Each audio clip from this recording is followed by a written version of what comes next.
မိုင်းဆော့ပစ်တယ်လို့မင်္ဂလာပါပီးမီးယားလိလက်ရှိချန်ပီယံလီဗာပူးအသင်းကတော့ကျွန်တော်တို့ယာဒီအစမှာနောက်ကျသွင်းကိုတွေတွင်းယူပြီးတော့ထိတ်ဆုံးနေရာမှာရက်တီခဲ့ကြတာကိုအားလုံးမှတ်မိကြမှာလဲထင်တယ်အဲ့အချိန်တုန်းကတော့လီဗာပူးအသင်းကပွဲပြီးဆုံးကန်ဒီအချိန်မှာတွင်းယူခဲ့တဲ့တွင်းကိုတွေနဲ့နိုင်ပွဲတွေရရှိခဲ့ပြီးတော့ကျွန်တော်အခြေအနေကောင်းခဲ့တာလည်းဖြစ်တယ်အဲ့အချိန်ကအာနီစလော့အတိုင်းလို့တော့မှခေါ်ဝေါ်ခဲ့ကြတာလဲအားလုံးသိကြတဲ့အတိုင်းပဲဖြစ်ပါတယ်ဒါပေမဲ့အခုချိန်မှာတော့အခြေအနေတွေကပြောင်းပြန်ဖြစ်နေပြီးတော့လီဗာပူးအသင်းကနောက်ကျသွင်းကိုတွေကြောင့်နာကျင်နေရတာလည်းဖြစ်ပါတယ်ပီးမီးယားလိပြိုင်ပွဲမှာနောက်ကျသွင်းကိုတွေကြောင့်လီဗာပူးအသင်းအမှတ်လျော့ခဲ့ရတဲ့ပွဲအခြေအနေတွေကိုပြောပြပေးခြင်းပါတယ်။ပြီးခဲ့တဲ့2025ခုနှစ်စက်တင်ဘာလမှာကစားခဲ့တဲ့ခရစ္စတန်ဘဲလီအသင်းနဲ့ပွဲစဉ်မှာဆိုလို့ရှိရင်လေလီဗာပူးအသင်းကပွဲပြီးဆုံးကန်ဒီကျွန်တော်90ပလက်9မိနစ်မှာပြီးခဲ့ရတဲ့ဂိုးကြောင့်ခရစ္စတန်ဘဲလီအသင်းကို2ဂိုးတဂိုးနဲ့အရေးနှိပ်ခဲ့ရလဲဖြစ်ပါတယ်။အော်တိုဘာလမှာကစားခဲ့တဲ့ချက်စီးအသင်းနဲ့ပွဲမှာလေလီဗာပူးအသင်းကမိနစ်90ပလက်9မိနစ်မှာပြီးခဲ့ရတဲ့သွင်းဂိုးကြောင့်2ဂိုးတဂိုးနဲ့ရှုံးပွဲကြုံတွေ့ခဲ့ရတာလည်းဖြစ်ပါတယ်။ဒီဇင်ဘာလထဲမှာကစားခဲ့တဲ့လိအသင်းနဲ့ပွဲစဉ်မှာဆိုလို့ရှိရင်လေလီဗာပူးအသင်းကနောက်ဆုံးချိန်ထိ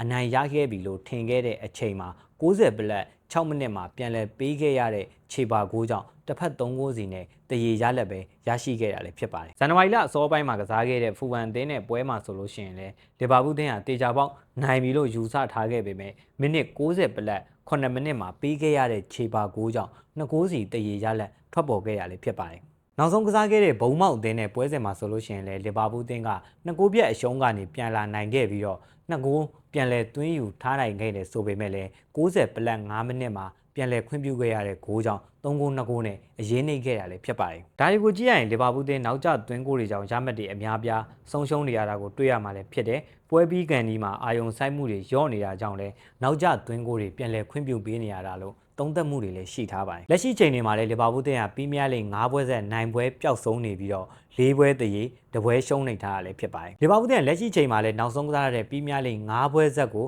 အနိုင်မရရှိခဲ့တာကြောင့်ရလက်တွေစိုးရွားနေရလည်းဖြစ်တယ်။အဲ့ဒီပွဲစဉ်တွေထဲမှာလည်းကျွန်တော်တို့4ပွဲတရေကျခဲ့ပြီးတော့ကြံတပွဲကရှုံးနေခဲ့တာကြောင့်ရယူနိုင်မဲ့ရမှတ်15မှတ်တွေက4မှတ်ပဲရရှိအောင်စွမ်းဆောင်ထားနေတာလည်းဖြစ်ပါတယ်။လီဗာပူးအသင်းကကျွန်တော်နိုင်ပွဲတွေပျောက်ဆုံးနေပြီးတော့ရလက်တွေစိုးရွားတာကြောင့်လက်ရှိချိန်မှာတော့ချန်ပီယံလိဝင်ခွင့်ရဲ့ပြင်ပနေရာဖြစ်တဲ့အဆင့်6နေရာအထိရောက်ရှိသွားရလည်းဖြစ်တယ်။နောက်ပိုင်းပွဲစဉ်တွေမှာကျွန်တော်တို့သွင်းဂိုးတွေခွင့်ပြုခြင်းတွေကိုဘယ်လိုမျိုးတားမြစ်သွားနိုင်မလဲ။ဘယ်လောက်ထိရလက်ကောင်းတွေရရှိအောင်စ조사အားထုတ်သွားနိုင်မလဲဆိုတာကိုစောင့်ကြည့်သွားရမှာလည်းဖြစ်ပါတယ်။